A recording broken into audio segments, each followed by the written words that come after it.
ஓம் ஸ்ரீ குருப்யோ நமஹ. ஹரிஹி ஓம். ஜெய் புவனேஸ்வரி. ஓம் கஜானனம் பூதகணாதி சேவிதம் கபித்த ஜம்பு பலசார வட்சிதும் உமாசுதம் சோக விநாச காரணம் நமாமி விக்னேஸ்வர பாதபங்கஜம். ஸ்ரீ குருப்யோ நமஹ. ஹரிஹி ஓம். விஜய கணபதி கோயில் மூலவருக்கு முதல்ல என்னோடய நமஸ்காரத்தை சொல்லிக்கிட்டு, இங்கே அசம்பிள் ஆகிருக்கிற எல்லோருடைய பெரியவா எல்லாருக்கும் என்னுடைய நமஸ்காரங்களை தெரிவித்துக்கொண்டு, இந்த விஸ்வாவசு வருஷத்துக்குடைய பஞ்சாங்க படனத்தை ஆரம்பிக்கிறோம். இந்த விஸ்வாவசு பஞ்சாங்க படனத்தினால இங்கே குழுமி இருக்கக்கூடிய அனைவருக்கும் இந்த எபிசோடை நான் என்னுடைய சேனல் மூலமாக பார்க்கக்கூடிய எல்லாருக்குமே எல்லா விதமான க்ஷேமங்களையும் இந்த ஊரில் இருக்கக்கூடிய எல்லாருக்கும், ஏன்னா உள்ளகரம் இவரை சுற்றி தான் எல்லாருமே இருக்கும். உள்ளகரம் விஜய கணபதி தான் மூலவர். அவர் தான் ஆதார புள்ளி. அவரை சுற்றி எல்லாரும் இருக்கும். அவரை சுற்றி இருக்கக்கூடிய அனைத்து மக்களும் அனைத்து விதமான க்ஷேமங்களையும் அடைய வேண்டும் அப்படிங்கிற பிரார்த்தனையை உங்களின் சார்பாக முதல்ல அவருடைய பாதார விந்தங்களில் சமர்ப்பிச்சுக்கிறேன். இந்த பிரார்த்தனையின் மூலமாக இந்த வருஷம் விஸ்வாவசு வருஷம் அனைத்து விதமான க்ஷேமங்கள், பணம், புகழ், மெயினாக ஆரோக்கியம், மன நிம்மதி, எந்த விதமான கஷ்டங்களும் இல்லாமல் எதிரிகளால் ஏற்படுகின்ற தொல்லைகள் விலகும் அப்படிங்கிற பிரார்த்தனையோடு நம்ம விஸ்வாவசு வருஷத்துக்குண்டான பஞ்சாங்க படனத்தை ஆரம்பிக்கின்றோம். அனைவருக்கும் என்னுடைய இனிய விஸ்வாவசு வருஷத்திய புத்தாண்டு நல்வாழ்த்துக்கள். ஸோ முதல்ல ஃபஸ்ட்டு நம்ம பார்க்க போகிறது இந்த வருஷத்தினுடைய வெண்பாவை பார்க்க போகிறோம். என்ன காரணம் அப்படின்னா, இந்த வெண்பாவில் என்ன சொல்லப்பட்டிருக்கோ அது அப்படியே நடந்துட்டு வரும். இதுதான் நடக்குங்கிறது காலங்காலமாக நம்ம முன்னோர்கள் சொல்லியிருக்கா. இதில் சில பேருக்கு இந்த பஞ்சாங்க டிஃபரன்ஸ் குழப்பம் இருக்குது. அதை பற்றி கடைசியாக நம்ம பேசுவோம். விஸ்வாவசு வருஷம் வெள்ளாண்மை ஏறும், பசுமாடு பலிக்கும், சிசுநாசம் மற்றையரோ வாழ்வார்கள், மாதவங்கள் மீறுமே, உற்றுலகினல்ல மழையுண்டு. இதனால் என்ன தெரிகிறது அப்படின்னு கேட்டால், இந்த 2025-26 விஸ்வாவசு வருஷத்தில் மழை நிறையா இருக்கும். மழை இருக்கிறதுனால வெள்ளாண்மை, அதாவது விவசாயம் செழிப்படையும். விவசாயம் செழிப்படைஞ்சாலே, அதாவது நம்ம ஊரில் நம்ம முன்னோர்கள் குறிப்பாக அவ்வை பாட்டியெல்லாம் சொல்லியிருக்கா, திருவள்ளுவர் சொல்லியிருக்காரு, எல்லாத்துக்கும் முன்னாடி விவசாயம் செய்பவர்கள் முன் செல்ல நாம் அனைவரும் பின் செல்ல வேண்டும் அப்படின்னு சொல்லிட்டு.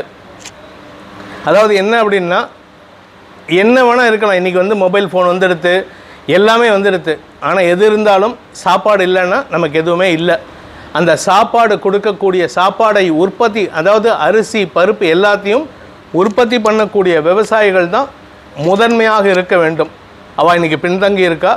இந்த 2025 விஸ்வாவசு வருஷத்தில் நம் அனைவரின் பிரார்த்தனையாக, ஏன்னா நம்ம எங்கே வைக்கணும் அப்படின்னா, அப்பனுக்கே பாடம் எடுத்தவன் இந்த மனுஷன் இங்கே உட்காந்துருக்கிறவர். சுப்பிரமணியர் ஒரு விதமாக பாடம் எடுத்தார். அவர் அங்கே சுவாமி மலையில் எடுத்தார். ஆனால் இங்கே எந்த போருக்கு போனாலும் சிவன் கூட தான் பையன்கிட்ட பர்மிஷன் வாங்கிக்கணும் அப்படின்ட்டு. அதனால் அப்பேற்பட்டவர் இந்த விஜய கணபதி. எல்லா கணபதியுமே வெற்றியை தரக்கூடிய கணபதி விஜய கணபதி. இந்த வருஷம் 2025 வருஷங்கிறது கதசாலி வாகன வருடம் 1947-48, கலியப்தம் 5126, அதாவது கலி ஆரம்பித்து 5126 வருஷம் எடுத்து. அதுக்கு முன்னாடி கலியுகத்துக்கு முன்னாடி ஆரம்பத்தில் தான் மகாபாரத போர் முடிஞ்சுது. வர்த்தமான இங்கிலீஷ் வருஷம் 2025-26, வள்ளுவர் வருடம் 2057, பிரபவாதி வருடம், அதாவது விஸ்வாவசு வருஷங்கிறதுக்கு இந்த தமிழில் நமக்கு ஒரு 60 பேர் கொடுத்துருக்கா. பிரபவ விபவன் ஆரம்பித்து அப்படியே வரும். அதில் 39வது வருடம் இந்த விஸ்வாவசு வருஷம். இந்த விஸ்வாவசு வருஷத்தினுடைய ஹிஸ்ட்ரி எடுத்து பார்த்தேன்னா நமக்கு ஒரு கேள்வி வரும், ஹிஸ்ட்ரி எப்படி பார்க்குறது அப்படின்ட்டு. 60 வருஷத்துக்கு முன்னாடி என்ன நடந்தது, ஒவ்வொரு 60 வருஷம் அப்படியே போனேன்னா பிரபவ வருஷம் ஆரம்பிக்கும் போது அதுலேருந்து 60 வருஷம் முன்னாடி போனால் அடுத்த முன்தின பிரபவ வருஷம். அதனால தான் நம்ம ஊரில் வந்து 60 வயசு ஆகிடுத்துனாலே ஒரு சஷ்டியப்த பூர்த்தி பண்ணிக்கிறோம். ஏன்னா we are starting from basic, மறுபடியும் ஜீரோலேருந்து ஆரம்பிக்கிறோம். ஜீரோனா உடனே நமக்கு வந்து வயசு குறையாது. அந்த 60 வருஷம் முடியும் பொழுது 61வது வருஷங்கிறது நீங்கள் பிறந்தப்போ எப்படி இருந்ததோ அதே மாதிரி ஒரு அமைப்பு வரும். ஸோ இந்த அமைப்பை சொல்கிறது தான் இந்த 60 வருஷத்துக்கு ஒரு தடவை பண்ணக்கூடிய சஷ்டியப்த பூர்த்தி. அது மாதிரி இந்த 39வது வருடம், அதாவது பிரபவம் முதல் முடியக்கூடிய அந்த எல்லா வருடங்கள் 60 வருடங்களில் விஸ்வாவசு வருஷம் 39வது வருடம். இது விஸ்வாவசுங்கிறது வந்து உலக க்ஷேமத்தை தரக்கூடிய வருடம். ஏன்னா இதுக்கு முன்னாடி நீங்கள் வந்து என்னுடைய அனுபவத்தில் நான் சொல்கிறேன், நான் வந்து ஒவ்வொரு பலன் சொல்கிறதுக்கு முன்னாடியும் நீங்கள் உங்களுக்கெல்லாம் தெரியும், நம்ம வந்து யூடியூப்பில் பலன் சொல்லிகிட்டு இருக்கோம். பலன் சொல்கிறதுக்கு முன்னாடி சனிப்பெயர்ச்சி குரு பயிற்சி சொல்கிறதுக்கு முன்னாடிலாம் இதுக்கு முன்னாடி 30 வருஷம் 60 வருஷம் 90 வருஷம் நான் போய் ஹிஸ்ட்ரி எடுத்து பார்த்துருக்கோம். அது மாதிரி ஹிஸ்ட்ரி எடுத்து பார்த்ததில் இந்த விஸ்வாவசு வருஷத்தினுடைய பலன் என்ன அப்படின்னு பார்த்தேன்னா க்ஷேமங்கள் உண்டாகும். அதாவது இதுக்கு முன்னாடி நடந்ததெல்லாம் பார்த்தேன்னா பஞ்சம் வந்து பஞ்ச நிவர்த்தி ஏற்பட்ட வருடம் இந்த விஸ்வாவசு வருஷம். ஸோ அப்போ என்ன ஒரு இது புரியறது அப்படின்னு சொன்னால், இந்த விஸ்வாவசு வருஷத்தில் நமக்கு எல்லாமே க்ஷேமத்தை கொடுக்கும். க்ஷேமம் கொடுக்கும்னா முதல்ல சாப்பாட்டுக்கு வழி, அதாவது விவசாயம் வளர்ச்சி அடையும், நீர் மேலாண்மை அதிகரிக்கும். ஏற்கனவே நம்ம தமிழ்நாட்டில் நிறைய நீர் மேலாண்மை பண்ணிகிட்டு இருக்கோம். நம்ம இண்டிவிஜுவலாக பண்ணுறோம். அரசாங்கம் இன்னும் அதுக்கு நிறையா ஸ்டெப் எடுத்து நிறைய இடத்துல ஏரி கால்வாய்களை நிறைய பாதுகாக்கிறதுக்கு உதவி செய்யணும். ஏன்னா அது பண்ணினா இந்த விவசாயம் செழிப்படையும். இந்த விஸ்வாவசு வருஷத்தில் முக்கியமான ஒரு விஷயம் பார்த்தீங்கன்னா, இந்த வருஷத்துக்கு ராஜாவே சூரியன் தான். அதாவது இந்த வருஷத்தினுடைய ராஜா சூரியன், மந்திரி சந்திரன். இது என்ன ராஜா மந்திரி, இது என்ன அப்படின்னா இவாளுடைய இடத்தை பொறுத்து, அதாவது இந்த வருஷத்தில் இவா இருக்கக்கூடிய இடத்தை பொறுத்து இந்த வருஷத்தினுடைய பலன்கள் அப்படியே டெவலப் ஆகுமே தவிர, சில வருஷங்கள் சனி இருந்தார்னா அந்த வருஷத்தில் சண்டைகள் ஜாஸ்தி இருக்கும். அப்போ இந்த வருஷம் என்ன அப்படின்னு கேட்டால், ராஜா சூரியனாக இருக்கிறதுனால, மந்திரி சந்திரனாக இருக்கிறதுனால அரசாங்கம், அரசில் இருக்கக்கூடிய தலைவர்கள், அதாவது அரசாங்க பதவியில் இருக்கிறவா மக்களை வந்து தாய் தந்தையர் ஸ்தானத்திலேருந்து பார்ப்பா. ஒரு அப்பா எப்படி தன்னோட குழந்தைய வந்து கண்டித்து வளர்ப்பாளோ தப்பு பண்ணுறவனை, அம்மா வந்து தப்பு பண்ணுறவனையும் அரவணைச்சு அவனை திருத்துறதுக்கு வழி பார்ப்பா.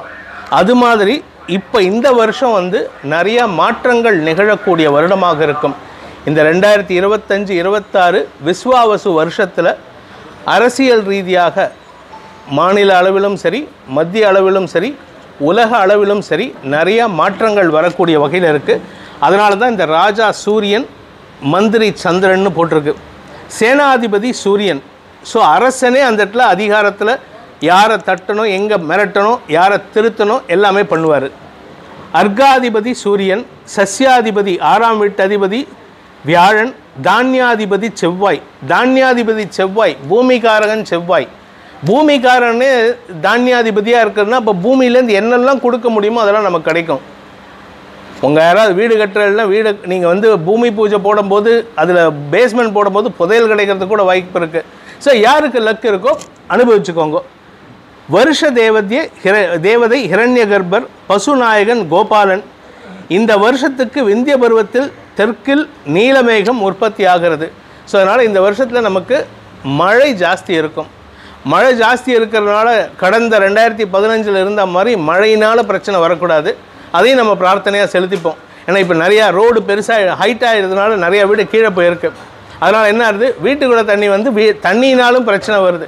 இந்த வருஷம் அந்த கஷ்டமும் இல்லாமல் இருக்கணும் அப்படிங்கிறது நம்ம பிரார்த்தனையாக இருக்குது. இந்த வருஷத்தை பொறுத்த வரைக்கும் பார்த்தீங்கன்னா இதில் வந்து பிரபவம் முதல் ஆரம்பித்து அக்ஷய வருஷம் வரைக்குங்கிறதுல இதில் 39வது வருடம்.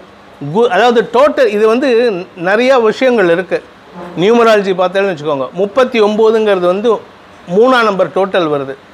குருவுடைய அம்சமும் வருது. ஸோ குருவோட அம்சம் இருந்ததுனாலும் இதில் ராஜா வேறு சூரியன். அதாவது ஒரு க்ஷத்திரியனுக்கு ஒரு குரு வந்து பிராமணனாக இருந்து அரசவையை நடத்தினா எந்த அளவுக்கு அறிவாளிகளுக்கும் சாமானியர்களுக்கும் உதவிகள் கிடைக்குமோ அந்த மாதிரி ஒரு வருஷமாக இந்த வருஷம் இருக்க போகிறது. ஏன் அப்படின்னு சொன்னால் ராஜா சூரியன், மந்திரி சந்திரன். இதில் இன்னொரு நல்ல விஷயம் என்னென்னா குருவோடைய அம்சம் இருக்குது. டோட்டல் 3ங்கிறது இந்த 39ங்கிறது வந்து இதன் மூலமாக குருவுடைய அருட்கடாட்சம் கிடைக்கிறதுனால மக்கள் எல்லாருமே சீரும் சிறப்புமாக இருக்கக்கூடிய வகையில் இருக்குது. இதில் இந்த வருஷம் பார்த்தீங்கன்னா இந்த வருஷத்தில் வந்து விசுவாயன பலன் அப்படிங்கிறது வந்து சொல்கிறதுனால என்ன வருது அப்படின்னா இடி ரொம்ப இருக்காது, இடி மின்னல்லாம் குறைவாக இருக்கும், மழை ஜாஸ்தி இருக்கும். பொதுவாக நம்ம பாட்டில் எல்லாம் பெரியவாள்லாம் சொல்லுவாள், எங்கள் அம்மா சொல்ல நமக்கு தெரியும்.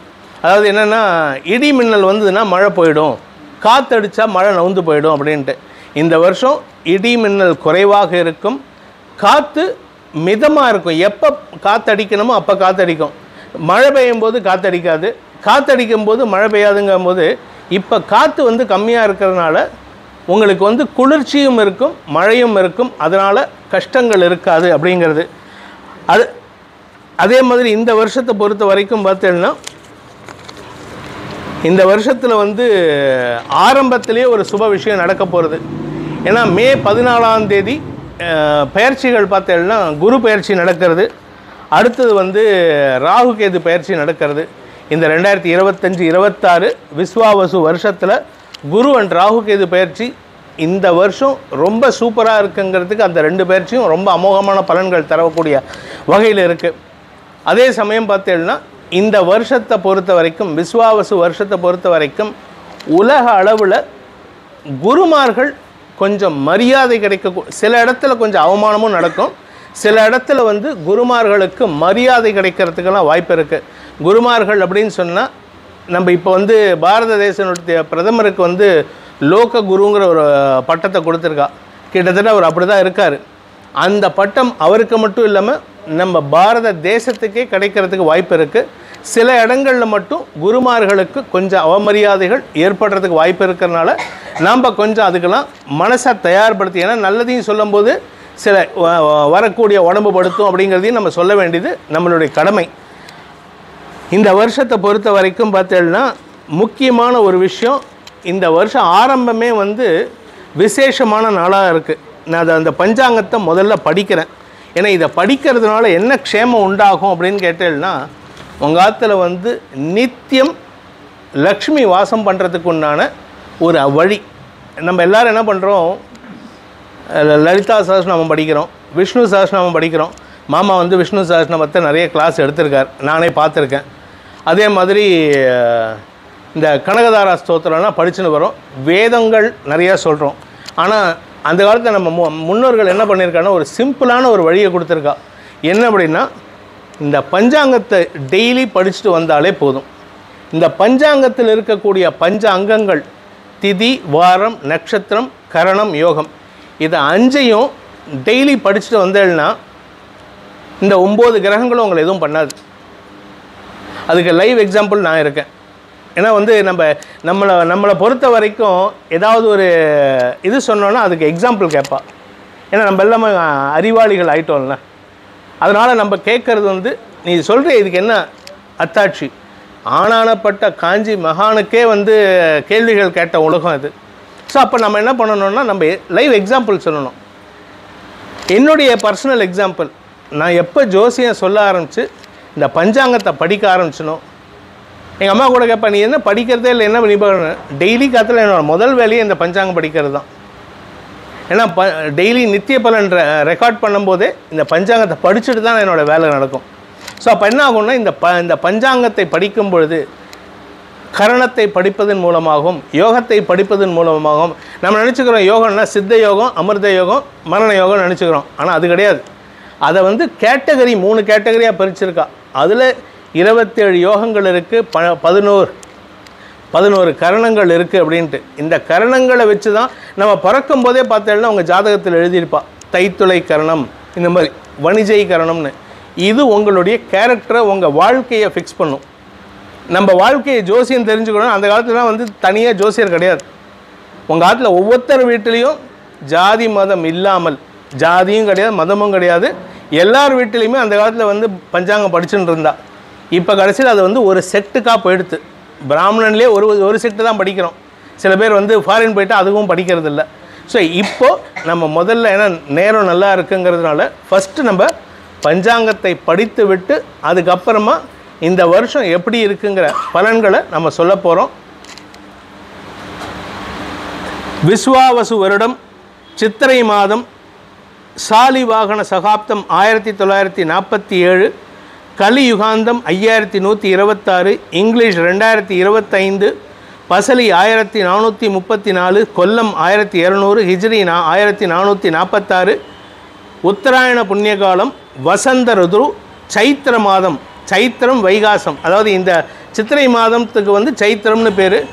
வைகாசி மாதம்ங்கிறது வைகாச மாதம் அடுத்த இதையும் சேர்த்து வருது. ஏப்ரல் 14ஆம் தேதி முதல் மே 14 தேதி வரை உண்டான இந்த சித்திர மாதத்துக்கு உண்டான முதல் நாளுக்கான பஞ்சாங்க படனம். இது முதல் நாளுக்கு மட்டும் இல்லை, இந்த வருஷத்துக்கே இதுதான். சித்திரை மாதம் 1ஆம் நாள் திங்கட்கிழமை, சைத்திர பகுல பிரதமை திதி, சுவாதி நட்சத்திரம். இந்த சுவாதி நட்சத்திரம் என்ன ஒரு விசேஷம் அப்படின்னா, நரசிம்மருடைய நட்சத்திரம், ராகுடைய நட்சத்திர சாரம். ராகு வந்து தனியாக கேரக்டர் கிடையாது. நம்ம எல்லாம் நினச்சிக்கிறோம் ராகுன்னா வந்து கெடுதல் பண்ணுவார் அப்படின்ட்டு. உங்கள் ஜாதகத்தில் ராகு வந்து லக்னத்தில் இருந்தாலோ இல்லை எந்த இடத்துல இருந்தாலோ உங்களால் அதுக்கு பாதிப்பு வரும். அந்த இடத்த, அதாவது 9ஆம் இடம் இருந்தாலோ அப்பாவுக்கு பாதிப்பு நீங்கள் கொடுப்பீங்க. கேது இருந்தால் அந்த அதனால் உங்களை நீங்கள் கெடுத்துப்பீங்க. ஸோ இதுதான் வந்து தாத்பரியம், ராகு கேதுவோட தாத்பரியம். ஆனால் நம்ம ராகு கேதுக்கு தனியாக பயிற்சி போட்டு ராகு கேதுவை வந்து ஒரு தனியாக அதுக்குன்னே தனியாக சில விஷயங்கள் பண்ணிகிட்டு இருக்கோம். இந்த வருஷத்தை பொறுத்த வரைக்கும் இந்த சுவாதி நட்சத்திரம் அப்படிங்கிறது வந்து ராகுவின் நட்சத்திர சாரத்தில் வரதுனால இந்த வருஷத்தில் வந்து வெளிநாடு தொடர்பான விஷயங்களிலெல்லாம் நம்மளுடைய மரியாதை மதிப்பு உயரக்கூடிய யோகம் ஏற்படும். ஸோ ராகுடைய நட்சத்திரத்தில் ஸ்டார்ட் ஆகுது இந்த வருஷமே. அதே சமயம் விருத்தியார்க்கம், நிம்ப குசும்ப பக்ஷணம், சைத்திர விஷு புண்ணிய காலம். இந்த நிம்ப குசும பக்ஷணம் அப்படிங்கிறது வந்து கொஞ்சம் ரொம்ப டீட்டெயில்டாக நம்ம போக வேண்டாம், ஏன்னா குழப்பிக்க வேணாங்கிறதுக்காக தான். இந்த வருஷத்தை பொறுத்த வரைக்கும் பார்த்திங்கன்னா ஏப்ரல் மாதம் 14ஆம் தேதி அன்றைக்கி இந்த சித்திரை மாதம் விஸ்வாவசு வருஷம் பிறந்திருக்கு. நாளேத்தையும் படிக்கிறேன். செவ்வாய்க்கிழமை சித்திரை 2ஆம் தேதி ஏப்ரல் 15, த்விதியை திதி காலை 10:02 வரைக்கும் இருக்குது. அதுக்கப்புறம் திருதியை திதி வந்துடுது. விசாகம் நட்சத்திரம் குருவுடைய நட்சத்திரம், ரொம்ப விசேஷம். சித்த யோகம், கரஜை கரணம். இந்த வருஷத்தினுடைய கந்தாய பலனையும் சேர்த்து படிக்க போகிறேன். இந்த கந்தாய பலன் எதுக்காக அப்படின்னு சொன்னால், நம்ம வாழ்க்கையில் ஒவ்வொருத்தருக்கும் ஒவ்வொரு விதமான பலன்கள் கிடைக்குமா அப்படிங்கிறத வந்து இந்த கந்தாய பலன் தெரிஞ்சுட்டாலே போதும். நான் ஆக்சுவலாக வந்து சாஸ்திரம் என்ன சொல்கிறதுன்னா, இந்த ஏப்ரல் மாதம் 14ஆம் தேதி சித்திரை 1ஆம் தேதி அன்றைக்கி தான் இந்த பஞ்சாங்கத்தை படிச்சுட்டு தான் மற்றதெல்லாம் பார்க்கணும் அப்படின்ட்டு. நான் என்ன பண்ணுவேன், ஒரு மாதம் முன்னாடியே வாங்கி பார்த்துட்டுருவேன் யார் யாருக்கு எப்படி இருக்குது அப்படின்னு சொல்லிட்டு. ஏன் அப்படின்னு சொன்னால், இந்த கந்தாய பலன் தெரிஞ்செடுத்துன்னு வச்சுக்கோங்க, உங்களோட ஃபினான்ஷியலை ஈஸியாக மேனேஜ் பண்ணலாம். எம்பிஏலாம் தேவையே கிடையாது. இது எப்படி பிரிப்பான்னா 3-4 மாதமாக பிரிப்பா, 3 கேட்டகரி, 3 குவார்ட்டராக பிரிப்பா. சித்திரை, வைகாசி, ஆனி, ஆடி, அது ஒரு குவார்ட்டர். ஆவணி, புரட்டாசி, ஐப்பசி, கார்த்திகை, மார்கழி, தை, மாசி, பங்குனி. இது 3க்கு இந்த 3 குவார்ட்டருக்கும் அவள் நம்பர்ஸ் கொடுத்துருப்பா. 0 இல்லாமல் இருந்ததுன்னா அந்த வருஷம் நீங்கள் சந்தோஷம் அடையலாம். அந்த மாதங்கள் உங்களுக்கு பணப்புழக்கம் இருக்கும். நடுவில் இருக்கக்கூடிய அந்த நடு குவார்ட்டருக்கு, ஆடியிலேருந்து இருக்கக்கூடிய 4 மாதங்களுக்கு 0 வந்ததுன்னா பயம் இருக்கும், வியாதியினால் பயம். கடைசியில் வந்தது, கடைசி 4 மாதம் மார்கழி, தை, மாசி, பங்குனி, அது வந்ததுன்னா தன விரயம் ஏற்படும்.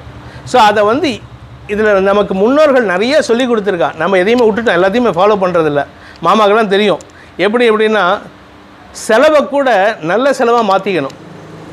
நீங்கள் எனக்கு வந்து ஜாதக பிரகாரம் எனக்கு வந்து ஜோசியர் சொல்லிட்டாரு எனக்கு வந்து ஆக்சிடெண்ட் ஆகும் அப்படின்னா, நீங்கள் போய் முட்டிக்கிறதுக்கு பதிலாக நீங்கள் போய் வீட்டிலே முட்டிக்கோங்களேன். சின்னதாக ஒரு செவுத்தில் முட்டின்ட்டேன்னா வெளியில் அடிபடுறது வந்து வீட்டிலே முடிஞ்சு போயிடும். விரயமாகணும், பண விரயமாகணும் அப்படின்னு சொன்னால் யாருக்கிட்டையும் ஏமாறுறதுக்கு பதிலாக தெரிஞ்சே ஒரு 10 பேர்த்துக்கு ஹெல்ப் பண்ணலாமே. இப்போ இங்கே கோயிலில் வந்து கும்பாபிஷேகம் பண்ணின்னு இருக்கோம். இதுக்கு நிறைய மாமாலாம் எவ்வளோ கஷ்டப்படுறான்னு எல்லாருக்குமே தெரியும். இங்கே இருக்கிறவா எல்லாருமே கஷ்டப்பட்டுருக்கோம். இந்த கமிட்டி மெம்பர்ஸ் எல்லாம் நம்ம எவ்வளவோ செலவு பண்ணுறோம். வருஷத்துக்கு வந்து மருந்துக்கே நிறையா செலவு பண்ணுறோம். நாம் பண்ணுற தப்பு வருமானத்தில் ஒரு 10% கோயிலுக்கு. இதெல்லாம் நான் அட்வைஸாக சொல்லலை, ஒரு ஃப்ரெண்ட்லி சஜஷனாக, ஒரு ஜோசியராக நான் சொல்கிறேன். இதை தான் நான் பரிகாரமாகவே சொல்லுவேன். நீங்கள் கோயிலுக்கு போயிட்டு அந்த கோயிலுக்கு போயிட்டு பேர் என்ன ராமேஸ்வரத்தில் இருக்கிற கோயிலுக்கும் திருப்புல்லானியில் இருக்கிற கோயிலுக்கும் போயிட்டு அங்கே போய் 47 விளக்கு 51 விளக்கு போடுறத விட அங்கே இருக்கிற கோயிலுக்கு இருக்கக்கூடிய பட்டருக்கும் அங்கே இருக்கக்கூடிய நடக்கக்கூடிய ஃபங்க்ஷனுக்கும் கைங்கரியம் பண்ணுங்க. அதே மாதிரி இங்கே பக்கத்தில் இருக்கிற கோயிலெலாம் கைங்கரியம் பண்ணினா உங்களுக்கு வரக்கூடிய கஷ்டங்கள் உங்களை விட்டு அகலும். இது பண்ணுறதுனால உங்களுக்கு இரட்டிப்பாக பணத்தை கொண்டு வந்து அந்த தெய்வம் கொடுக்கறதுக்கு உண்டான அமைப்பை கொடுக்கும். இப்போ அடுத்தது வந்து நம்ம வந்து கந்தாய பலன் படிக்க போகிறோம்.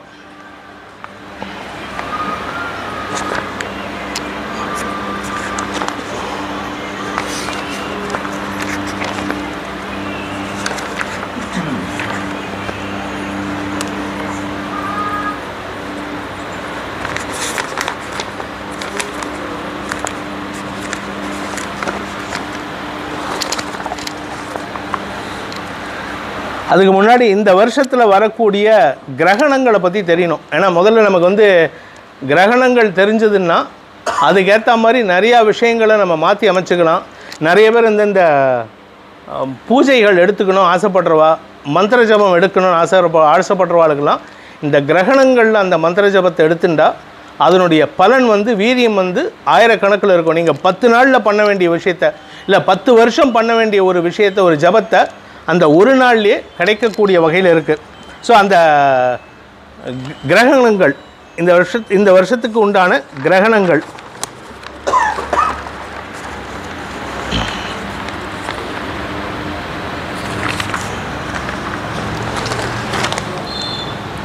இந்த வருஷத்தில் 2 சூரிய கிரகணமும் 2 சந்திர கிரகணமும் ஏற்படுகின்றது. இதில் சம்பவிக்கின்றது. இதில் என்னன்னைக்கு சூரிய கிரகணம் வருதுன்னா 2025 செப்டம்பர் 21ஆம் தேதி அன்று சூரிய கிரகணம் வருது. பிப்ரவரி 2026 17ஆம் தேதி அன்னைக்கு ஒரு சூரிய கிரகணம். சூரிய கிரகணம் இந்தியாவில் தெரியாது, 2 சூரிய கிரகணமும் தெரியாது. ஏன்னா இது நிறையா பேர் இந்த யூடியூப்பில் வந்து நிறைய பேர் குழப்பின்னு இருக்கா. அந்த குழப்பத்துக்கு நம்ம பதில் சொல்லணும். ஏன்னா போன வருஷமும் அதே மாதிரி குழப்பம் இருந்தது. இந்த குரோதி வருஷத்துக்கு உண்டான குழப்பம் நிறைய இடத்துல அனுபவித்தோம். அதுக்கு வந்து ப்ரெக்னென்ட் லேடிஸ் வெளியில் வராதிங்க, வயசானவங்க மருந்து சாப்பிடாதீங்க, பட்னி கிடங்கோ, சாப்பிடாதீங்க, பால் குடிக்காதீங்க, தண்ணி குடிக்காதீங்க, தப்பாக சொல்லிகிட்டு இருக்கா. இதை சொல்கிறதுக்கு வந்து யார் வேணால் என்ன வேணால். இப்போ வந்து 4 வருஷத்துக்கு முன்னாடி என்கிட்ட கன்சல்ட் பண்ணவாலாம் இப்போ அவா ஜோசின்னு சொல்லிகிட்டு இருக்கா. உடனே திருப்பி ஒரு கேள்வி வரும், நீ 10 வருஷத்துக்கு முன்னாடி கன்சல்ட் பண்ணி அப்படின்ட்டு. நான் 10 வருஷத்துக்கு முன்னாடி 20 வருஷத்துக்கு முன்னாடி கன்சல்ட் பண்ணவாடைய அவள்கிட்ட கேள்வி ஞானத்தில் கற்றுண்டேன். இப்போ யாரும் கற்றுக்கிறது இல்லை, கற்றுக்கிறதுக்கு உண்டான இன்ட்ரெஸ்ட்டையும் காமிக்கிறது இல்லை. அதே மாதிரி சந்திர கிரகணம் எப்போ வருது அப்படின்னு கேட்டேன்னா செப்டம்பர் 7ஆம் தேதி 2025 மற்றும் மார்ச் 3 2026 ஆகிய நாட்களில் சந்திர கிரகணம் தெரிகிறது. நம்ம தமிழ்நாட்டில் சந்திர கிரகணம் தெரியும். சூரிய கிரகணங்கள் தெரியாது. ஆவணி மாதம் 22ஆம் தேதி அதாவது செப்டம்பர் 7ஆம் தேதி ஞாயிற்றுக்கிழமை நிகழும் முழு சந்திர கிரகணம். மாசி 19 அதாவது மாசி 19ங்கிறது வந்து பிப்ரவரி 17ஆம் தேதி வருது. ஞாயிற்றுக்கிழமை செப்டம்பர் 7, 8 இந்த நாள்லேயும் வரக்கூடிய சந்திர கிரகணம் இந்தியாவில் தெரியும். இரவு முழு சந்திர கிரகணம் நிகழறது. முதல்ல செப்டம்பர் மாதம் வரத்துக்கு பேர் ராகு கிரஸ்தம்னு பேர். அடுத்தது பிப்ரவரி மாதம் வரத்துக்கு பேர் வந்து கேது கிரஸ்தம்னு பேர். இது 2க்குமே பரிகாரம் உண்டு.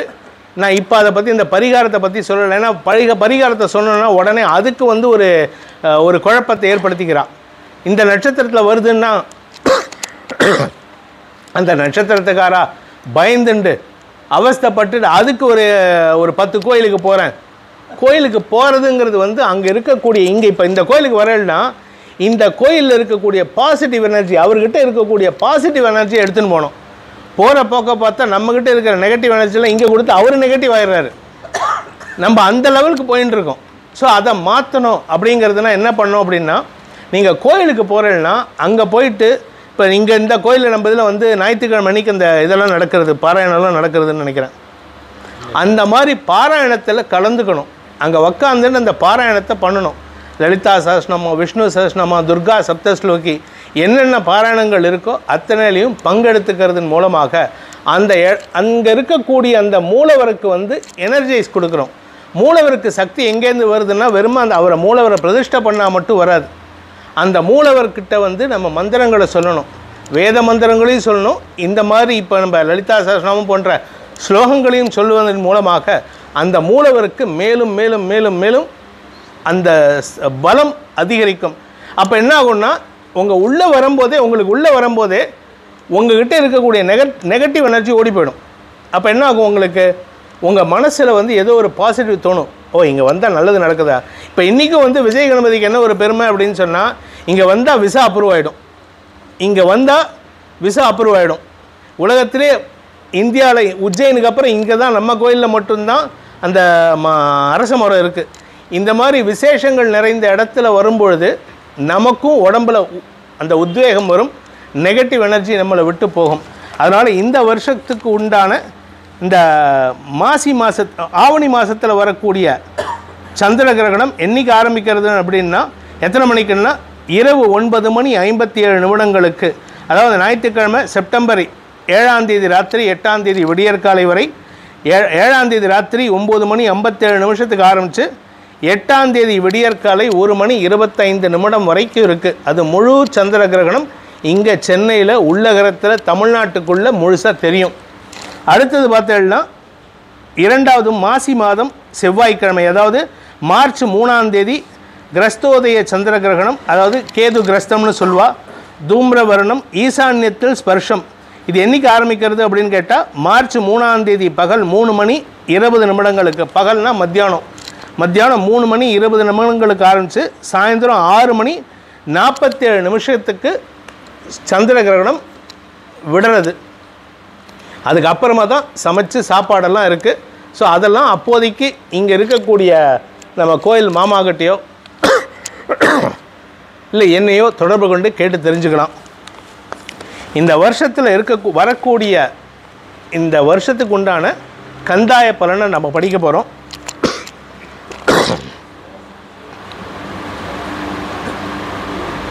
அஸ்வினி நட்சத்திரத்துக்கு வந்து ஜென்ம நட்சத்திர பலன் ஸ்தான லாபம்.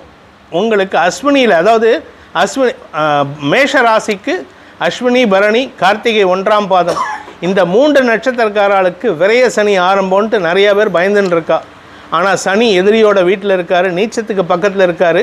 அதனால் சனியுடைய கெடுதல் உங்களுக்கு கிடையாது. மேஷராசியில் பிறந்தவர்கள் இந்த வருஷம் நல்ல பலன்களை அனுபவிப்பார்கள். குறிப்பாக அஸ்வினி நட்சத்திரத்துக்கு வந்து ஸ்தான பலம் இருக்குது, ஸ்தான லாபம் இருக்குது. பரணி நட்சத்திரத்தில் பிறந்தவர்களுக்கு அதே மாதிரி ஸ்தான லாபம். அஸ்வினி நட்சத்திரத்தில் பிறந்தவர்களுக்கு வந்து முதல் 4 மாதங்களுக்கு 3 நம்பர், அதாவது 3 இது என்ன அப்படின்னா, உங்களுக்கு தனலாபம் ஏற்படும். நடு 4 மாதங்கள், அதாவது ஆடி, ஆவணி, புரட்டாசி, ஐப்பசி, அது வந்து 0. அதனால் உங்களுக்கு மனசில் ஒரு பயம் ஏற்படும். கடைசி 4 மாதங்கள் மார்கழி முதல் பங்குனி வரைக்கும் 1 நம்பர் இருக்குது. இந்த 1 நம்பர் இருந்தாலே நல்ல விஷயந்தான், தன லாபம் ஏற்படுறதுக்கு உண்டான வாய்ப்புகள் ஏற்படும். பரணி நட்சத்திரத்தில் பிறந்தவாளுக்கு இந்த வருஷம் அமோகமான பலன்கள் ஏற்படும். ஏன் அது சொல்கிறேன்னா, 6, 1, 4 முதல் 4 மாதங்கள் 6, 2வது 4 மாதங்கள் 1, 3வது 4 மாதங்கள் 4. ஸோ பரணி நட்சத்திரக்காரர்களுக்கு வயசானவாளாக இருந்தால் ஆரோக்கிய முன்னேற்றம் ஏற்படும். வயது குறைவானவர்களாக இருந்தால் வேலை கிடைக்கக்கூடிய வாய்ப்பு இருக்குது. லாபம் அதிகரிக்கும். தொழில் செய்கிறாரு, இல்லை கலைத்துறையில் இருக்கார், இல்லை வந்து ஒரு கவர்மெண்ட்டில் ஒர்க் பண்ணுறாரு அப்படின்னா அவளுக்கெல்லாம் வந்து இந்த வருஷம் பதவி உயர்வோ பண வரவோ ஏற்படும். 7.5 சனியில், விரைய சனியில் சந்தோஷத்தை அனுபவிக்கக்கூடிய ராசிகளில் இவன் முதல்ல இருக்கா. அடுத்தது கார்த்திகை நட்சத்திரக்காரர்களுக்கு இந்த வருஷம் 1, 2, 2 சுமாரான பலன்கள் இருக்கும், சில செலவுகளும் இருக்கும். ரோகிணி நட்சத்திரக்காரர்களுக்கு முதல் 4 மாதங்கள் 4 இருக்குது.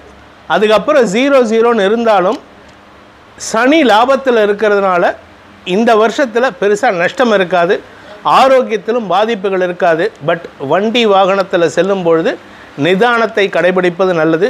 குறிப்பாக வெளியூருக்கோ வெளிநாட்டுக்கோ போகிறவங்க அந்த இடத்துல அந்த சட்டதிட்டங்களை ஃபாலோ பண்ணணும். ஏன்னா இந்த ரோகிணி நட்சத்திரம் வந்து கொண்ட எப்படின்னா, நீ சொல்லி நான் என்ன கேட்குறது அப்படிங்கிற கொஞ்சம் முரட்டுத்தனம் ஜாஸ்தி. அதனாலேயே சில இடத்துல தேவையில்லாமல் வம்பு பண்ணிப்பா. அடுத்தது பார்த்தீங்கன்னா மிருகசீரிஷம் நட்சத்திரம் 7, 1, 3 அமோகமாக இருக்குது இந்த வருஷம். மிருகசீரிஷம் நட்சத்திரம் ரிஷப ராசியாக இருந்தாலும் சரி, மிதுன ராசியாக இருந்தாலும் சரி, அமோகமான பலன்கள் ஏற்படும். பதவி உயர்வு, உத்தியோக மேன்மை, உத்தியோக பிராப்தி, திருமண வயதினருக்கு திருமண கைகூடும். குறிப்பாக ஜென்ம குரு வராரு, அதனால் குழந்தை பாக்கியம் ஏற்படும். அதாவது 5, 7, 9 பார்க்கறதுனால உங்கள் ஆசைப்பட்ட விஷயத்தெல்லாம் இந்த மிருகசீரிஷ நட்சத்திரக்காரா நடத்திக்கிறதுக்கு உண்டான வருஷமாக இருக்கும். திருவாதிரை நட்சத்திரம், திருவாதிரை நட்சத்திரத்தில் பிறந்தவாளுக்கு வந்து வெளிநாடு போகிறதுக்கு உண்டான யோகம் இருக்குது. 2, 2, 1 இந்த வருஷம் ஃபாரின் போகிறதுக்கு உண்டான யோகம். இன்ஃபேக்ட் ஃபாரினில் செட்டில் ஆகிறதுக்கு கூட வாய்ப்பு இருக்குது. ஆனால் ரொம்ப நாள் இருக்க மாட்டேன், ஒரு 3லேருந்து 4 வருஷம் திரும்பி வந்துடுவேளு. அடுத்தது பார்த்தீங்கன்னா புனர்பூசம் நட்சத்திரம் முதல் 4 மாதங்கள் கடைசி 4 மாதங்கள் அமோகமாக இருக்குது. 5 மற்றும் 4 இந்த நடுவில் இருக்கக்கூடிய ஆடி மாதத்துலேருந்து கார்த்திகை மாதம் வரைக்கும் இருக்கக்கூடியதான் வந்து கொஞ்சம் உடம்பு படுத்தும். குறிப்பாக உங்களுக்கும் உடம்பு படுத்தும், உங்கள் தாயாருக்கும் உடம்பு படுத்தும். அதனால் கொஞ்சம் கவனமாக பார்த்துக்கிறது நல்லது. குழந்தைகளால் மன நிம்மதி ஏற்படும். குழந்தைகளை பற்றிய கவலைகள் ஏற்பட வேண்டாம். இது புனர்பூசம்ங்கிறது வந்து மிதுன ராசிலையும் வரும், கடக ராசிலையும் வரும். அடுத்தது பார்த்தீங்கன்னா பூசம் நட்சத்திரம், சனியுடைய நட்சத்திர சாரம்.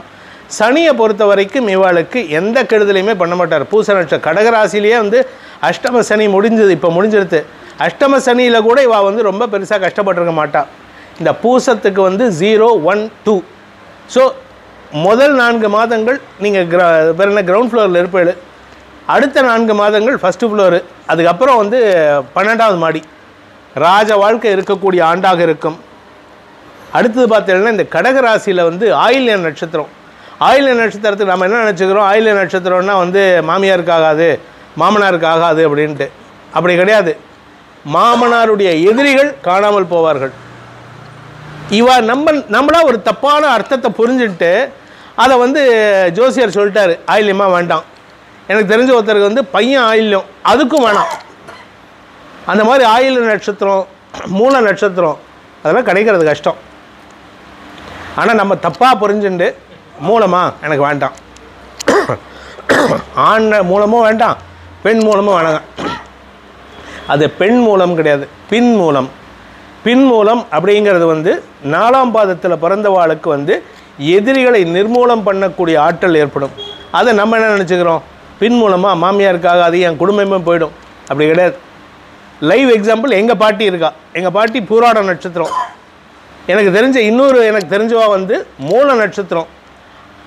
இவெல்லாம் வந்து 80 வயசு 90 வயசு நல்லா வாழ்ந்து கணவனோடு வாழ்ந்து அதுவும் சுமங்கலியாகவே போயிருக்கா. அதெல்லாம் வந்து எவ்வளோ விசேஷமான அப்போ வந்து நட்சத்திரம் கிடையாது. இது என்ன எனக்கு என்ன ஆச்சரியம் அப்படின்னா, காஞ்சி பெரியவர் சொல்லியே கேட்காதெல்லாம் நான் சொல்லியே கேட்க போகிறாளா? இருந்தாலும் கத்த வேண்டியது நம்ம கத்திடுவோம். இது ஒரு சின்ன கதை சொல்கிறேன். என்னென்னா, ராமானுஜர் உங்களுக்கு எல்லாருக்கும் தெரிஞ்சிருக்கும். அதாவது வைஷ்ணவ சம்பிரதாயத்தினுடைய குருமார், நம்ம ஆதிசங்கரன் மாதிரியே.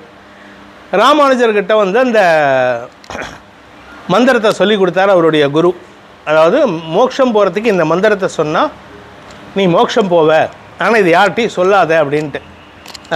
அவர் பேர் குரு திருக்கோஷ்டியூர் நம்பி. அவர் சொன்ன உடனே இவர் வந்து என்ன பண்ணார், நம்ம தான் வந்து என்றைக்குமே வந்து நம்ம டீச்சர் சொன்னால் கேட்கக்கூடாது. அதனால் என்ன பண்ணோன்னே இவர் வந்து இப்போ வந்து ஸ்ரீரங்கத்தில் அந்த கோயில் கட்டிட்டா, அந்த கோபுரம் கட்டிட்டா. 84 வருஷம் எம்ஜிஆர் பேரில் கட்டிட்டா. இந்த மொட்டை கோபுரம்னு இருக்கும், அது மேலே ஏறி நின்றுட்டு இவர் ராமானுஜர் கத்துறார், ஓம் நமோ நாராயணா, யாரெல்லாம் மோட்சம் போகணுமோ இந்த மந்திரத்தை சொல்லுங்க, என் கூட வாங்க, நம்ம மோட்சம் போகலாம் அப்படின்ட்டு. இதை யாரோ ஒருத்தர் இந்த எட்டப்ப வேலை பண்ணுறவன் போய் குருமார்கிட்ட குரு டீச்சர்கிட்ட சொல்லிட்டான். இந்த மாதிரி ராமானுஜரை பார்த்தியா அங்கே சொல்லிட்டு இருக்காங்க குருதேவா, நீங்கள் சொன்னதை கேட்கல அப்படின்ட்டு. உடனே ராமானுஜரை கூப்பிட்றார் திருக்கோஷ்டியூர் நம்பிகள். நான் சொன்னது என்ன, நீ என்னைய குரு வார்த்தையை மீறிட்டார். நான் மீறவே இல்லை அப்படிங்கிறார். ஏன்னா ராமானுஜர் வந்து டீச்சருக்கே அங்கேயும் வந்து அப்பனுக்கு பாடம் எடுத்த மாதிரி தான் அவர் வந்து பாடம் எடுத்தார். எப்படி அப்படின்னு கேட்டார். நான் ஒரு 30 பேரை கூட்டிகிட்டு வரேன், இங்கே இருக்கிற மாதிரியே 30 பேரை கூட்டிகிட்டு வரேன், யார் நான் சொன்னதை கேட்டாலும் கேளுங்கோ அப்படின்னு. சரின்ட்டு இவரும் போய் அந்த 30 பேரை கூட்டிகிட்டு வரார். இவர் சொல்லும் போது ஒரு 30-40 பேர் இருந்தால் அவள் எல்லாத்தையும் கூப்பிட்டு வர்றார். ஒருத்தர்கிட்ட கேட்குறார், இவர்கிட்ட கேட்குறார், இப்படியே கேட்டு வந்து ஒவ்வொருத்தர் வந்து ஒருத்தர் என்ன சொல்கிறான், அந்த ஆள் ஏதோ கத்திட்டு இருக்கான், அந்த ஐயர் ஏதோ கத்திட்டு இருக்காரு, வேலை வெட்டி இல்லாமல் கத்திட்டு இருக்காரு. இன்னொருத்தர் ஏதோ சொன்னார் எனக்கு புரியல. இன்னொருத்தன்ட்ட கேட்டவுடனே அவர் மோட்சம் போகிற வழி சொன்னார். ஆனால் எனக்கு என் வீட்டு பிரச்சனையே ஜாஸ்தி இருக்குது, நான் மோட்சத்துக்கெல்லாம் ஆசைப்படல. ஸோ அப்போ என்ன அப்படின்னா, இவர் சொன்னதை வந்து எல்லாரும் கேட்டால் அதில் ஒரே ஒரு ஆள் மட்டும்தான் மோட்சத்துக்கு போகிற வழியை சொன்னார் அப்படிங்கிறத அதனுடைய தாத்பரியத்தை திருக்கோஷ்டியூர் நம்பிகள் ராமானுஜருக்கு சொன்ன விஷயத்தை அவருக்கு புரிஞ்சுன்னு சொன்னார். உடனே குருநாதர் சொல்கிறார், நீ சொன்னது கரெக்டு தான், நீ சொன்னது யாருமே கேட்கல அப்படின்ட்டு. அதாவது என்னென்னா, நம்ம சொல்கிறது என்னவாக இருந்தாலும் அவாவாளுக்கு எது தேவையோ அதுதான் போய் சேரும். இப்போ சில பேர்த்துக்கு வந்து பண தேவை இருக்கும். பணத்தை பற்றி நான் சொல்கிறேன், இந்த நட்சத்திரத்தில் பிறந்த வாழ்க்கை பணம் வரும்னா, நான் பிறந்த நட்சத்திரம் பணம் வந்துடும் போதும், பாதி பேர் எழுந்திரிச்சு கூட போவா, அது வேறு விஷயம். ஸோ அதாவது என்னென்னா, யாருக்கு என்ன தேவையோ, இப்போ ஒரே ஒரு பொருள் இங்கே இருக்குது அப்படின்னா நான் பார்க்குறது வந்து இந்த அட்டையாக இருக்கும், அங்கேருந்து அந்த மாமி பார்க்குறது வந்து இதில் இருக்கக்கூடிய அந்த மந்திரத்தை பார்ப்பா. ஸோ அங்கேருந்து இன்னொருத்தர் பார்ப்பா, இந்த விஜய் கணபதி கோயிலில் ஏதோ ஒரு பிரிண்டிங் எங்கே பண்ணியிருக்கா. ஸோ ஒரே அட்டை தான், பார்க்குற ஒரு பொருள். எப்படி மகாபாரதத்தில் வந்து ஒரே ஒரு கிளியோட கண்ணை பார்த்து அடின்னு சொன்னப்போ ஒவ்வொருத்தர் எனக்கு மரம் தெரியுது, கூட இதெல்லாம் தெரியுது, ஆனால் அர்ஜுனை மட்டும்தான் எனக்கு கண்ணு தெரியுது அப்படின்னா, அது மாதிரி நமக்கு என்ன தேவையோ அது மட்டும்தான் கிடைக்கும் அவளுக்கே. அப்படிங்கும்போது நம்மளாம் சாதாரண மனுஷா தான். அதனால் இந்த மகம் நட்சத்திரம், இந்த மகம் நட்சத்திரத்தில் பிறந்தவாளை பொறுத்த வரைக்கும் 603 அமோகமாக இருக்குது. 6ங்கிறது வந்து வெற்றி, 3ஆம் 0 அப்படிங்கிறது வந்து ஆரோக்கியம் சம்பந்தமான விஷயம். ஏன்னா அஷ்டமஸ்தானத்திலேருந்து உங்களுக்கு குடும்பஸ்தானத்தை பார்க்குறதுனால ஒன்றா பணத்தினால பிரச்சனை வரும், இல்லாட்டி உங்கள் குடும்பத்தில் யாருக்காவது வியாதி வரும். அடுத்தது அதுலேயே பார்த்தீங்கன்னா 3ன்னு போட்டிருக்கு. ஸோ மூணாவது குவார்ட்டர், அதாவது மார்கழி, தை, மாசி, பங்குனி, இது உங்களுக்கு வருமானத்தையும் எதிரிகளால் ஏற்படுகின்ற தொல்லைகளையும் போக்கக்கூடிய மாதங்களாக இருக்கும். ஆயில்யம் 3-2-0. இந்த கடைசியில் வந்து பயம் இருக்கும். அதாவது கடைசி 4 மாதங்கள் வந்து ஆயில்ய நட்சத்திரக்காரர்களுக்கு வந்து ஒரு விதமான பயம் இருக்கும். என்ன பயம் அப்படின்னா, எனக்கு வியாதி வந்துடுமோ, எங்கள் ஆத்துக்காரர் சண்டை போட்டுருவாரோ, எங்கள் ஆத்துக்காருக்கு ஏதோ ஆக்சிடென்ட் ஆகிடுமோ, இந்த மாதிரி பயம்தான். ஆனால் நம்ம மைண்ட் எப்படி நம்ம போகும், நெகட்டிவாக தான் போகிறது, பாசிட்டிவாக போக மாட்டேங்கிறது. அடுத்தது பார்த்தீங்கன்னா பூரம் நட்சத்திரம் எல்லாமே ஒன்று, சமம், எல்லாமே சமமாக இருக்கிறதுனால உங்களுக்கு இந்த பூர நட்சத்திரக்காரர்களுக்கு வருமானமும் ஈக்குவலாக இருக்கும், செலவும் ஈக்குவலாக இருக்கும். இந்த வருஷத்தில் குடும்பத்தில் சுப நிகழ்வுகள் நடக்கிறதுக்கு வாய்ப்புகள் இருக்குது. அடுத்தது உத்திரம், அமோகமான பலன்கள் 4-2-4. ஸோ உத்தரத்தை பொறுத்த வரைக்கும் உத்தரம் ஊரோணம் காணின்னு சொல்லுவா. ஸோ உத்தரத்தில் பிறந்தவாளுக்கு இந்த இடத்துல ஊரோரம் காணி வாங்கிறதுக்கு உண்டான ஆண்டாக அமையக்கூடிய வகையில் இருக்குது. அடுத்தது பார்த்தீங்கன்னா ஹஸ்தம் 7-0-2. 7-0-2ங்கிறது வந்து 7ங்கிறது வந்து ரொம்ப அமோகமான பலன். இந்த முதல் 4 மாதங்கள், அதாவது சித்திரை, வைகாசி, ஆனி, ஆடி வரைக்கும் இது எல்லாமே அமோகமான பலன்கள் இருக்குது. அடுத்த ஆவணிலேருந்து 0, அதனால் 0 இருக்குது. அந்த 0 அப்படிங்கிறதுனால உங்களுக்கு பண இழப்பு ஏற்படுறதுக்கு வாய்ப்பு இருக்குது. ஏதாவது ஒரு விஷயத்தில், குறிப்பாக இப்போ யாராவது, அதுவும் இந்த நம்பி கெடுறதுன்னு பேர் இதுக்கு, யாராவது நண்பர்கள் வருவா, நான் இந்த மாதிரி பிஸ்னஸ் பண்ணலான்ட்டு இருக்கேன், எனக்கு கொஞ்சம் பணம் வேணுன்ட்டு. வீட்டில் மாமிகிட்ட என்ன சொல்லுவா, பணம் கொடுக்காதீங்க, அந்தால பார்த்தா எனக்கு சந்தேகமாக இருக்குது.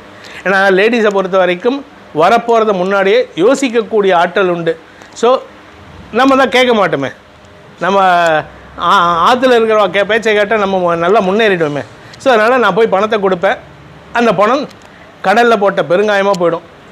அடுத்தது பார்த்தீங்கன்னா அவளுக்கு ஹஸ்தம் நட்சத்திரம் 2 டோட்டல், அந்த கடைசி 4 மாதங்கள் 2, அதனால் குடும்பத்தில் நல்ல விஷயங்கள் சொத்து சேர்க்கை ஏற்படுறதுக்கெல்லாம் வாய்ப்பு இருக்குது. பட் என்னென்னா 7ஆம் இடத்து சனி அப்படிங்கிறதுனால 4ஆம் இடத்தை சனி பார்க்குறாரு. நிலம் சார்ந்த முதலீடுகள் செய்யலாம். விவசாயம் செழிப்படையும். இந்த கன்னி ராசியில் பிறந்த விவசாயிகளுக்கு அமோக வளர்ச்சி ஏற்படும். இந்த வருஷம் விவசாயம் எல்லாருக்குமே நல்லா இருக்குது. கன்னிக்கு இன்னும் அமோகமாக இருக்குது. அதுலேயும் இந்த ஹஸ்தம் நட்சத்திரக்காரர்களுக்கும் சித்திரை நட்சத்திரக்காரர்களுக்கும் அமோக வளர்ச்சி ஏற்படுறதுக்கு உண்டான ஆண்டாக இந்த ஆண்டு இருக்க போகிறது. சுவாதி சித்திரை வந்து 2-1-0, சித்திரை 2-1-0னா முதல் 8 மாதங்கள் வருமானமும் சுகமும் இருக்கும். கடைசி 4 மாதங்கள் பிரயாணம் இருக்கும். நிறைய ட்ராவல் இருக்குது. வெளியூர் போகிறது, வெளிநாட்டுக்கு போகிறது, இதெல்லாம் நிறையா ட்ராவல் இருக்குது. அதுக்கு அடுத்தது சுவாதி நட்சத்திரக்காரா. சுவாதிக்கு வந்து 5-2-3 இந்த வருஷம் ஆரம்பமே சுவாதியில் தான் ஆரம்பிக்கிறது. அவளுடைய வருஷம் சுவாதியை வந்து இந்த வருஷம் யாராவது இருந்தாள்னா நம்ம ஆளுங்கள்லாம் அவள்கிட்ட கொஞ்சம் பிடிச்சி வச்சுக்கோங்க. ஏன்னா வருமானம் ஜாஸ்தி இருக்கும். நிறையா கோயிலுக்கு கொஞ்சம் ஜாஸ்தி பண்ண சொல்லுங்க. இதை பண்ணுறது சொல்கிறதுனால உடனே என்ன வரும்னா இந்த ஆள் ஏதோ போயிட்டு கோயில் கூட டீல் போட்டிருக்காரு, அப்படி கிடையாது. நீங்கள் கோயிலுக்கு பண்ண உங்களுக்கு அது 100 மடங்காக திரும்பி வந்துட்டே இருக்கும். ஏன்னா எல்லாமே நம்ம பர்சனல் அனுபவம் வந்தால் தான் தெரியும். ஒரு காலத்தில் நானுமே சொல்லியிருக்கேன், எதுக்கு இதெல்லாம் செலவு பண்ணிட்டு கோயிலுக்கு பிள்ளையார் வந்து கேட்டாரா கோயில் கட்ட சொல்லி அப்படின்ட்டு. நான் சொல்கிறது வந்து ஒரு 25-30 வருஷத்துக்கு முன்னாடி. ஆனால் கொடுத்தா இது அவர் எடுத்துக்க போகிறதில்ல, எல்லாம் மக்களுக்கு தான் போகிறது. மக்களுக்கு போகும்பொழுது யாருக்கோ எப்போவோ நீங்கள் ஏதாவது ஒரு சங்கடம் பண்ணியிருக்கேன்னு வச்சுக்கோங்க. ஏதோ ஒரு சின்ன வயசில் யாருக்கோ வந்து பணம் கொடுக்க வேண்டியது கொடுக்காம விட்டுருக்கள். இப்போ அவளுடைய வயிற்றுக்கு இந்த பணம் சாப்பாடாக போச்சு, இல்லை பிரசாதமாக போச்சுன்னா உங்கள் பாவம் அங்கே நல்லிஃபை ஆகிடும். ஸோ பாவம் கட்டாயிடும். ஸோ பாவ கர்மா போயிட்டு புண்ணிய கர்மா சேரும். ஸோ அதனால தான் வந்து அந்த காலத்தில் என்ன சொல்லுவா, நீ வந்து அன்னதானம் போடு, நான் வந்து நீர்மோர் பானகம் கொடு, வீட்டில் யாருக்காவது வந்து பக்கத்தில் இருந்தான்னா வயசானவாக இருந்தானா அவளுக்கு சாப்பாடு போடுன்னு. இன்றைக்கி வீட்டில் இருக்கிற பெரியவாளுக்கே சாப்பாடு போடுறதுங்கிறது வந்து கொஞ்சம் கஷ்டமான விஷயமா இருக்குது. அடுத்தது பார்த்தீங்கன்னா விசாகம் நட்சத்திரம். விசாகம் நட்சத்திரத்தில் வந்து முதல் 4 மாதங்கள், அடுத்த 2-4 மாதங்கள், ஸோ முதல் 8 மாதங்கள் வந்து 0 இருக்குது.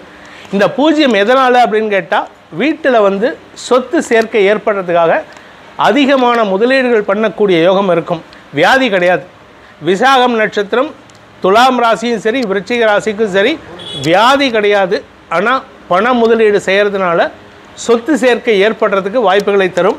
கடைசி 4 மாதங்கள் 1ஆம் நம்பர் வருது. அதனால் அந்த கடைசி 4 மாதங்கள் மார்கழியிலேருந்து பங்குனி வரைக்கும் வருமான அதிகரிப்பு ஏற்படும். அதுக்கு முன்னாடி வருமானம் வரும். எல்லாம் போய் உங்களுடைய லேண்டில் இன்வெஸ்ட்மெண்ட் பண்ணுவேல், ஃப்ளாட் வாங்குறதுல இன்வெஸ்ட்மெண்ட் பண்ணுவேல். அடுத்தது அனுஷம் நட்சத்திரம். இந்த அனுஷமும் கேட்டையும் இந்த வருஷத்தினுடைய டாப்பில் இருக்கா. அனுஷம் வந்து 3-1-4, கேட்டை 6-2-2. இந்த 2 நட்சத்திரக்காரர்களுக்கும் குறிப்பாக இந்த ரிஷபராசிக்கும் சரி விருச்சிக ராசிக்கும் சரி இந்த வருஷம் அமோக வளர்ச்சி இருக்குது. அதன் மூலமாக உங்களுடைய நீண்ட நாள் ஆசைகள் பூர்த்தியாகும். உங்களுடைய வியாபாரம், வேலை வாய்ப்பு, படிக்கின்ற குழந்தைகள் இவாளெலாம் வெற்றி அடைகிறதுனால குடும்பத்துக்கே கௌரவத்தை சேர்க்கக்கூடிய யோகமான நேரம். இவாளுக்கு இந்த அனுஷம் மற்றும் கேட்டை நட்சத்திரக்காரா யாராவது இருந்தால்னா உங்களுக்கு லிட்டரலாக சொல்லணுன்னா புதையல் கிடைக்கிறதுக்கு வாய்ப்பு இருக்குது. மாமா அனுஷம் நினைக்கிறேன், இல்லை இப்படி தட்டிட்டேல அதனால் கேட்டேன். மூலம் நட்சத்திரம், அதாவது தனுசு ராசியில் மூலம் நட்சத்திரம் 1-0-0ன்னு வருது.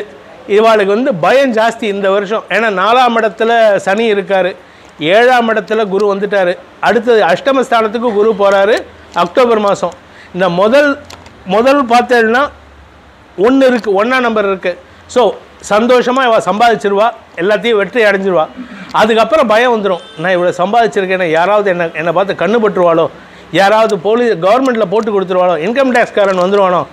நம்ம எதுக்கு பயந்துட்டு உண்மையாக நமக்கு வர வேண்டிய அமௌண்ட்டை வந்துட்டு தான் அதுக்கு டேக்ஸை கட்டிட்டோன்னா நம்ம நிம்மதியாக இருந்துட்டு போயிடலாம். நம்ம பண்ணுற தப்பு என்னென்னா, நகை கடைக்கு போகிறோம், நகை வாங்கும்போது எனக்கு ஜிஎஸ்டி வேண்டாம், பில்லு வேண்டாம், நாம் தான் தப்பு பண்ணுறோம். கடைக்காரனை சொல்லக்கூடாது. நாம் ஜிஎஸ்டியும் கட்டணும், கட்டினா திருப்பி நமக்கு வரும்.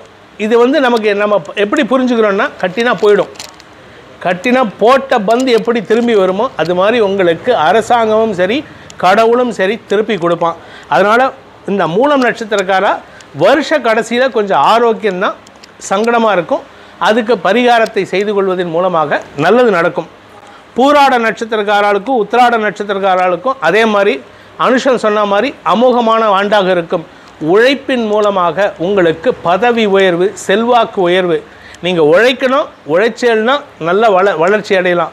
நான் உழைக்கவே மாட்டேன். இது நிறைய பேர் என்கிட்ட ஜோசியம் கேட்குறவ என்ன சொல்லுவா, சார் எனக்கு நேரமே சரியில்லை. நேரம் சரியில்லைன்னா நிறைய உழைக்கணும்.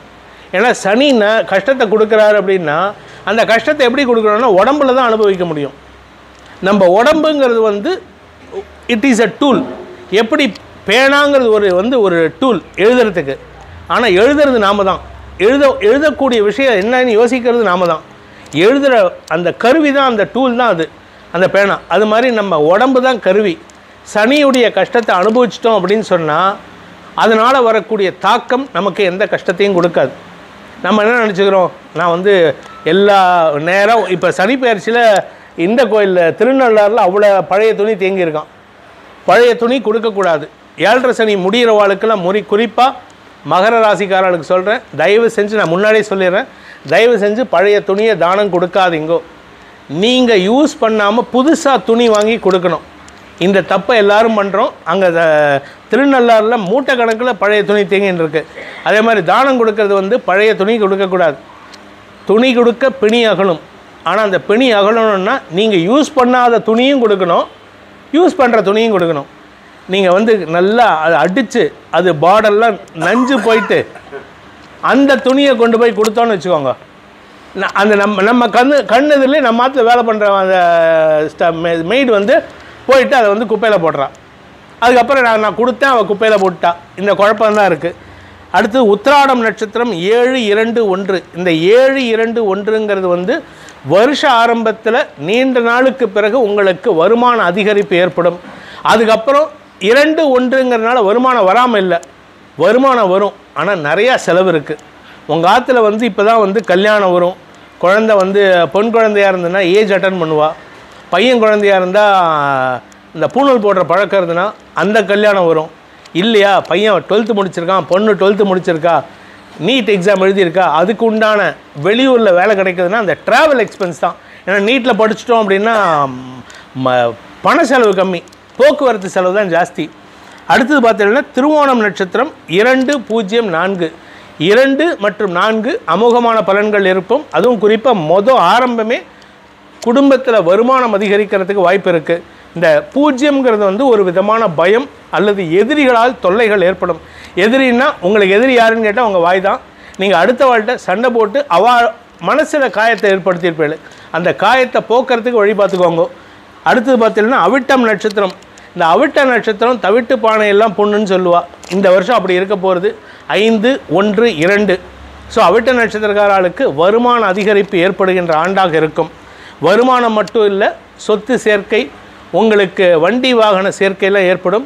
இந்த அவிட்ட நட்சத்திரக்கார மகர ராசியாக இருந்தால், இளம் வயது ஆண் பெண்களாக இருந்தால், அதாவது ஒரு 35 வயசுக்குள்ளே இருந்தால், 40 வயசுக்குள்ளே இருந்தால் அவளுக்கு திருமண யோகம் கைகூடுகின்ற ஆண்டாக இருக்கும்.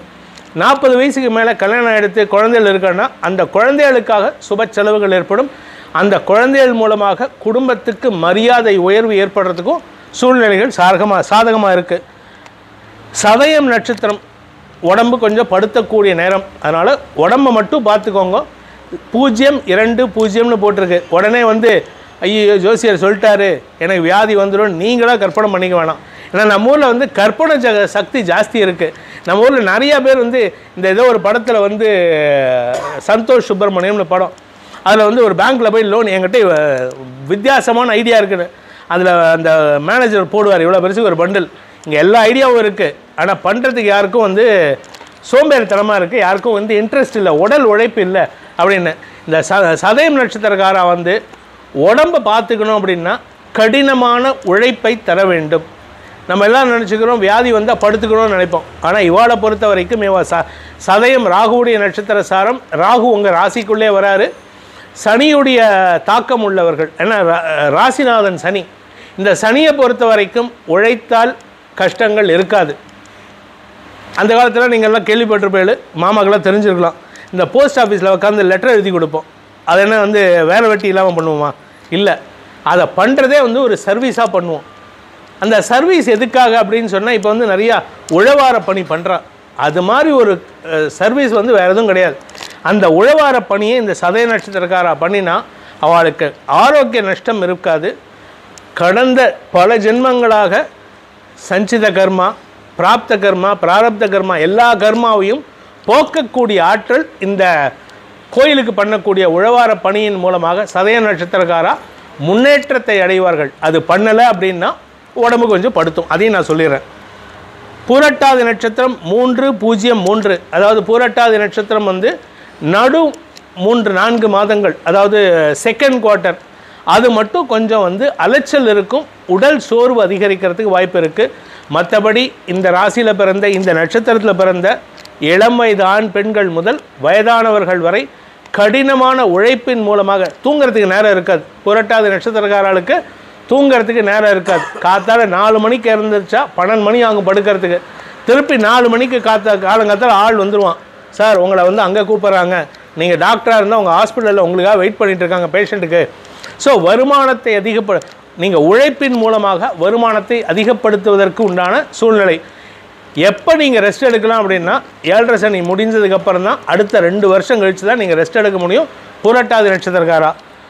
உத்திரட்டாதி நட்சத்திரக்காரர்களுக்கு 6-1-1, அதனால் வருமான அதிகரிப்பு ஏற்படுகின்ற ஆண்டாக இந்த ஆண்டு இருக்கும். விஸ்வாவசுவை பொறுத்த வரைக்கும் உத்திரட்டாதி நட்சத்திரக்காரர்களுக்கு 6-1-1, அதுவும் முதல் 4 மாதங்கள் வருமான அதிகரிப்பு, உங்களுக்கு ஏற்பட்ட மனக்குழப்பங்கள் விலகுதல், தடைகள் விலகி நன்மைகள் ஏற்படுறதுக்கு வாய்ப்பு இருக்குது.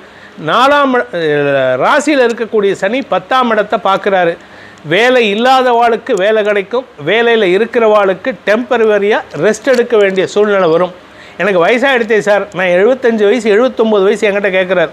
மலேசியாவில், நம்ம ஊரில் தான் 60 வயசு எடுத்து ரிட்டையர்மெண்ட்டு. 79 வயசில் அவர் கேட்குறாரு எனக்கு வேலை கிடைக்குமா சார் அப்படின்ட்டு, மலேசியாவிலேருந்து. அதாவது என்னென்னா, அந்த சனியை பொறுத்த வரைக்கும் உழைச்சுட்டே இருந்தேன்னா உங்களுக்கு கஷ்டம் இருக்காது. ஆனால் நம்ம ரெஸ்ட் எடுத்தோன்னா அப்போ தான் வந்து முட்டி தேஞ்சு போச்சு, கால் வலிக்கிறது. இப்போ ரீசெண்டாக ஒரு ஃபேமஸ் டாக்டர் நேற்றுக்கு தான் பார்த்தேன். அவர் சொன்னார், உங்களுக்கு ஒரு இதயம் நினைக்கிறீங்க, இல்லை உங்களுக்கு 3 இதயம் இருக்குதுன்னு. என்னது பைத்தியகாரத்தனமாக இருக்கும், டாக்டர் இப்படி சொல்கிறான்னு. ஒரு இதயம் இங்கே இருக்குது, இதுதான் எல்லாமே இதயம். ஆனால் 2 இதயம் வந்து உங்களுடைய இந்த ஆட்டு சதைன்னு சொல்லக்கூடிய காஃப் மசில். இந்த காஃப் மசிலை நீங்கள் எந்த அளவுக்கு நீங்கள் வந்து ப்ரெஷர் கொடுத்து அதுக்கு எக்ஸசைஸ் கொடுக்குறீங்களோ உங்கள் இதயம் நன்றாக வேலை செய்யும், வியாதியே வராது. ஸோ இந்த உத்திரட்டாதி நட்சத்திரக்காரா, பூரட்டாதி நட்சத்திரக்காரா, சதயம், பூரட்டாதி, உத்திரட்டாதி, ரேவதி, இந்த நட்சத்திரக்காரா உங்களுடைய 2வது இதயம்னு சொல்லக்கூடிய இந்த ஆட்டு சதையை நிறைய வேலை பண்ணுங்க, நிறைய மாடி ஏறி இறங்குங்க. எனக்கு வயசாக எடுத்து நான் என்ன பண்ணுவேன், 10 படியாவது ஏறி இறங்குங்க. 10 படி ஏறி இறங்கினாலே அதுக்கு உண்டான எக்ஸசைஸ் வந்துடும். அதன் மூலமாக உங்களுக்கு நன்மைகள் அதிகரிக்கும். ரேவதி நட்சத்திரக்காரர்களுக்கு இந்த வருஷம் கடனை அடைப்பதற்குண்டான யோகம் ஏற்படும். என்ன சார் ஜென்ம சனி வருது, எங்களுக்கு வேலையை போயிடும்னு நீங்கள் சொல்கிறீங்களே, ஆனால் கடன் அடைப்பீர்கள்னு. சனி கொடுப்பார், எவர் தடுப்பார்? எல்லாருக்கும் தெரிஞ்ச ஒரு வார்த்தை. சனி கொடுத்தாருன்னா நான் தடுக்கிறதுக்கு யார்? அந்த சனியை கொடுக்க வைக்கிறதே இந்த மனுஷன்தான். ஸோ இவரை வந்து பிரார்த்தனை பண்ணிக்கோங்க. ஏன்னா சனியோடைய விளையாட்டில் தப்பிச்சவா 2 பேர் தான் உலகத்தை பொறுத்த வரைக்கும். ஒருத்தர் வந்து நம்ம அண்ணன், இன்னொருத்த வந்து ஆஞ்சநேயர். இவா 2 பேர்கிட்டையும் வந்து சனியோடைய பாச்சா பழிக்கலை. ஒருத்தர் வந்து என்கிட்ட வராத, நாளைக்கு வான்னு சொல்லி சொன்னார். இன்னொருத்தர் வந்தார், நீ பாட்டிக்கு என் முதுகில் உட்கார், நான் என் வேலையை பார்க்குறேன்னு ராமர் பாலை கட்டும் போது அந்த பாறையெல்லாம் எடுத்து மேலே வச்சார் ஆஞ்சநேயர்கிட்ட. உடனே சனி பகவான் சொன்னார், அப்பா நான் உங்ககிட்ட வரல, என்னால் இந்த அடி தாங்க முடியாது, நீ அடித்தாலே நான் தாங்கிடும் போட்டிருக்கு, உன்னோட கல் வந்து என்னால் தாங்க முடியல அப்படின்னு. அப்போ சொல்கிறாரு, வேலையில் இருக்கிறனால நீ ஏன் வந்து தொந்தரவு பண்ணுறேன்னு, இனிமேல் என்ன மாதிரி வேலை பண்ணுறவால யாரையும் தொந்தரவு பண்ணாத. ஸோ சனி பகவான் கொடுத்த வாக்குறுதி ஆஞ்சநேயருக்கு, யார் வேலை பண்ணுறாலோ அவளுக்கு நான் கஷ்டம் கொடுக்க மாட்டேன். நம்ம என்ன பண்ணுறோம், வேலை பண்ணாமல் இருக்கிறதுக்கு சனியை காரணமாக சொல்கிறோம். ஏன்னா நானும் ஒரு வாரத்தை சொன்னவன் தான். நான் ஒரு 35 வருஷத்துக்கு முன்னாடி நானும் சொல்லியிருக்கேன், எனக்கு சனி 7.5 சனி, அதனால தான் வேலை போயிடுது. அப்போ தான் நான் வேலை பண்ணணும். அதை புரிஞ்சுனதுக்கப்புறம் இப்போ எப்படி அதில் ஸ்மார்ட் ஒர்க் பண்ணுறது உங்கள் சாமர்த்தியம். ஸோ அதனால் இந்த 2025-26 விஸ்வாவசு வருஷம் ரேவதி நட்சத்திரக்காரர்களுக்கு அமோக பலன்களை தரக்கூடிய ஆண்டாக இருக்குது. இதன் மூலமாக நன்மைகள் அதிகரிக்கின்ற யோகம் ஏற்படுகின்ற ஆண்டாக இருக்கும். அதற்கு உண்டான பரிகாரமாக வெவ்வேறு கோயிலுக்கு போக வேண்டாம். இந்த கோயிலே உங்களுக்கு இருக்குது. இந்த கோயிலே நம்ம தலைவர் இருக்கார், அதாவது விஜய கணபதி இருக்கார். இந்த விஜய கணபதியின் அருள் அனைவருக்கும் கிட்ட வேண்டும் அப்படிங்கிற பிரார்த்தனையோட முக்கியமான ஒரு விஷயத்தை நான் ஷேர் பண்ணணும்னு ஆசைப்பட்றேன். நம்ம கோயில் இப்போ இங்கே பாலாலயம் செய்யப்பட்ட இடத்துல இருக்கோம். நமக்கு உங்கள் எல்லாருக்குமே தெரிஞ்ச இடம். நம்ம விஜய கணபதி கோயில் அந்த கோயிலை புனருத்தாரணம் பண்ணுறதுக்கு ரெடியாகிட்டுருக்கு. அடுத்த வருஷம் என்னுடைய பிரார்த்தனை என்னன்னா, அந்த கோயிலில், புது கோயிலில் நம்ம எல்லாரும் இப்போ இருக்கக்கூடிய மக்கள் மாதிரி 100 மடங்கு சேர்ந்து அந்த புதிய கோயிலில் அடுத்த வருஷத்துக்கு உண்டான பஞ்சாங்க படனத்தை படிக்கிறதுக்கு அவர் அருள் புரியணும். அவருக்கு நீங்கள் சப்போர்ட் பண்ணணும். அவருக்கு சப்போர்ட் பண்ண வேண்டாம், அவர் சார்பாக இங்கே வேலை பண்ணக்கூடிய அந்த கமிட்டி மெம்பர்ஸ்க்கு உங்களால் ஆன கைங்கரித்த பணம் கொடுக்க முடிஞ்சவா கொடுங்கோ, கொடுத்தேன்னா நல்லது. ஏன்னா அதுவே ஒரு பரிகாரம். பணம் கொடுக்க முடியாதவா இங்கே கைங்கரியம் பண்ணுங்க. ஆனால் பாலிட்டிக்ஸ் வேண்டாம், இங்கே பாலிட்டிக்ஸ் இல்லாமல் நல்லது நடக்கட்டும். இந்த வருஷமானது நம்ம மக்கள் அனைவருக்கும், உள்ளகரம் மக்கள் மட்டுமல்லாமல் நம்மளுடைய வேதிக் ஆஸ்ட்ரோ சேனல் மூலமாக உலகத்தில் இருக்கும் அத்தனை மக்களுக்கும் இந்த வருடம் அனைத்து க்ஷேமங்களும் ஏற்பட வேண்டும் அப்படிங்கிற பிரார்த்தனையோட அடியேனின் இந்த பஞ்சாங்க படனத்தை நிறைவு செய்து கொள்கிறேன். நன்றி, வணக்கம்.